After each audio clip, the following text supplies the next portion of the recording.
Granmo the First has been on the Florida branch of the Derby Trail throughout, and you look at his track record here. He's never been out of the money. He's 6 starts, 2 wins, and 4 thirds, and he's got a couple of thirds in the Florida Derby as well as that very strangely run Tampa Bay Derby. So he's been competitive, probably on um, the lower echelon of the Derby preps, I'd say. Florida wasn't really, I didn't think, very good this year, save for, of course, Fierceness. But but he's been one of the better ones. We can say that for sure. You see his connections are a little far into the Derby, Victor Barboza and Emicele Jaramillo. For those who play Gulfstream know, Emicele Jaramillo is a nice jockey, and particularly with horses up on the lead. That's what he's especially good. And Granmo the First is one that likes to be up and around the lead, just off the pace. So we look at his pedigree and we see he's by Uncle Mo. Now, it's always interesting to me that Uncle Mo did not run in the Derby, and he couldn't get a 1.25 miles. He was a really nice horse. In the Breeders' Cup Classic, those of you who remember, he ran in it and he fell right back. Just not a distance that he was good at. However, mainly because he's by Indian Charlie, who was suffered the same fate. I think he was the favorite in the Derby, and he ended up third, but it was, or not third. He didn't win, and it was pretty clear that he was a horse who didn't. This 2 turns was not what he wanted. He was more of a sprinter miler. So, but that said, Nyquist, Uncle Mo's, one of his sons, did win the Derby. And you see the genetic strength value score for Granmo the First is very good, 56.07. And that's a pretty good sire line you have there. And on the dam side, Lily So Fair, not a great race record, only won about 21 grand. But she is by Giant's Causeway, who is a chef de race for classic distances, plenty of stamina. And, so you do have some stamina influences underneath. You look at the Conduit Mare profile, the balances between speed and stamina, and we've seen better in the field. Mainly the thing for Granmo the First is he may be able to get a 1.25 miles, but as they say, they can all get the distance, but how fast can they do it? Now he's one that I think is a little. It may be a bit of a challenge for. It's not a sterling distance pedigree, and I'll just say it that way. Now you look at Uncle Mo's getting, of course, Nyquist is right there, and he won the Derby, and Mo Donegal won the Belmont, so you do have some get from Uncle Mo that have gotten 2 turns, provided that there's stamina breeding underneath, which usually there is to Uncle Mo. So there's a lot of nice black type Adair Manor, who beat me the other day, and Arabian Night, who was, as we know from last year, was a pretty good horse. So Uncle Mo, nice sire for sure. And from the female family, we see you do have a number of different horses, siblings for Granmo the First, and you've got a black type stakes winner in Palladium, who was by Gradar, who's more kind of a sprinter type, and World Party, who won 100 grand. So you got a couple in here who have been pretty good. I'd say it looks to me like Granmo the First is probably the best of all of them. So we look at the race record here, and we see, Granmo the First won his first 2 starts and was on a steady progression until they got into the Derby preps. And that's where he sort of has tailed off a bit, and actually, in some sense, he's plateaued if you look at those paired 86s, Equibase figures. So what you can kind of gather from it is, A, maybe 2 turns isn't exactly what this one wants, and B, maybe the class is he perhaps has hit the ceiling class-wise. But we're going to take a look at the Tampa Bay Derby as well as the Florida Derby, and see if we can get some insights. So now we'll take a look at the Tampa Bay Derby, and you have that wonderful rueful reminder of tote delay on the bottom, and nobody was able to bet on this race, and for those of us who had to try, we were a little disappointed. Now, some of you One of you has asked that I mention the saddle blankets and the post position. So, and I'm sorry, I just presume all of you have watched the races before, but we'll do that from now on.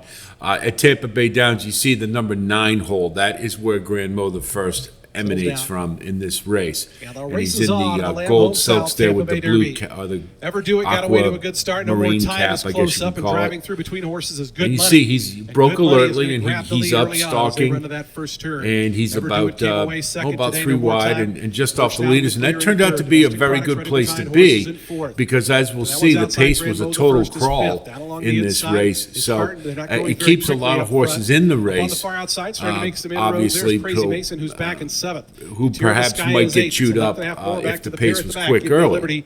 And sturdy. And they work on see, 25-1 is just slow as hell. 25-1 for the opening quarter mile. They are in no hurry up front. No more time. It's going to sit second today, but now see, coming he's up sitting to chill. He's in good position. They work their way up the back stretch. Grand Mo the First is third in the yellow colors. Ever Do It stays down toward the fence in fourth. Just in between horses, here's Domestic Product, fifth right now, 2.5 off the lead. It's a length and a half more than back to Crazy Mason. Harton stays to the inside 51, from seventh. Then comes Katir Vizcaya, who starts to back up a touch, being joined on the outside is by something Sturdy. less than crawling? At the back is Give Me Liberty, but again, not much pace on. 51 seconds. They've really crawled here. You see here, Grand Mo the First trying to make a move, trying to the lead's a half a length to No More Time. It's kind of a now or never type of thing. Went right into the bit. No More Time right up alongside of Good Money. And he just doesn't have enough to get past No More Time. Domestic Product 116-1 too. 2.5 off the lead as they come to the top of the stretch. A really good horse would have tons and tons and tons of force left. And he's still got something, but he just can't get to right to his outside. Final furlong time now. No More Time pokes the nose in front. Good Money tries to counter. Domestic Product. Grand Mo the First still in with a chance. Flying is Harden up the rail. A wild finish here. A Titanic tussle in Tampa. That's any one of 4 here. They drive the wire. No More Time and Domestic Product. It's between No More Time and Domestic Product. Grand Mo the First. So this is the Florida Derby, and we all know what happened in this one. But Grand Mo the First is in number 4, the 4-hole. And now the 73rd Florida Derby. They're in the gate.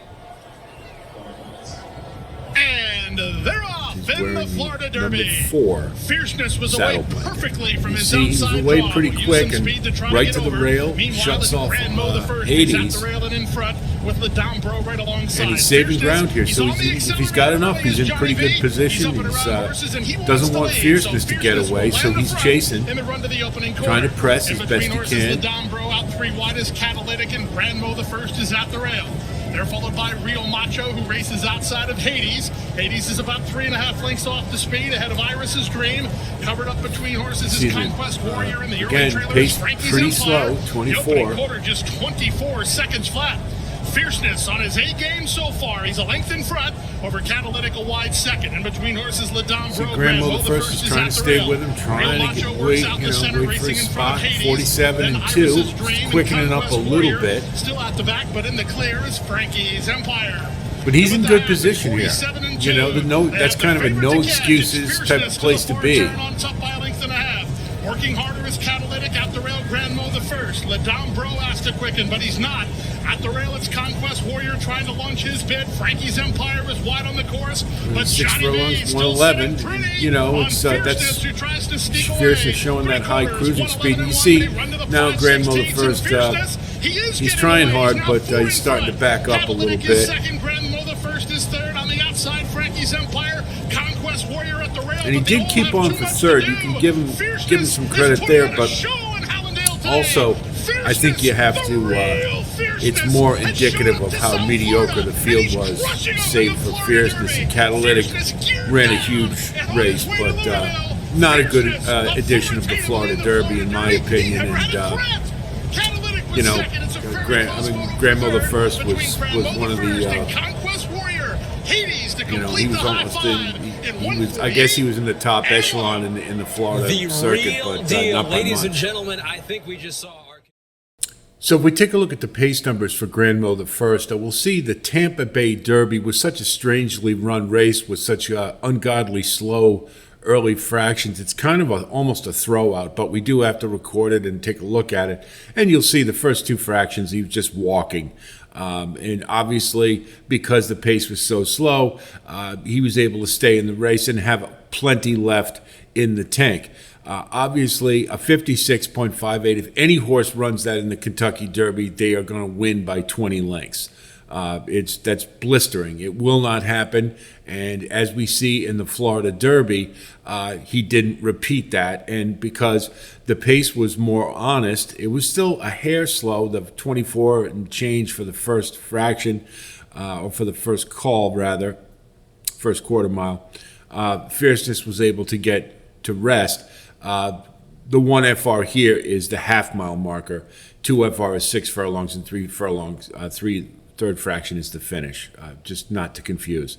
So Granville the First was up near the pace for the first 2 calls at the half and 6 furlongs, and ran a 55.23, and he paired it with another 55, which is, in fact, he ran a little quicker.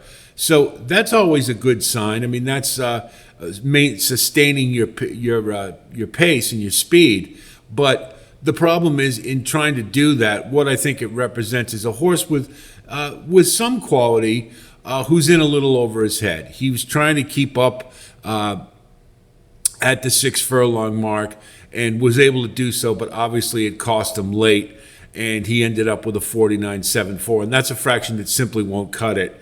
So it isn't necessary. For me, Granville the First, the question is class. He just, I think he's just a cut below. You're not going to take much away from losing to Fierceness the way he did. I mean, they all lost to him because it wasn't a very good field, save for Fierceness.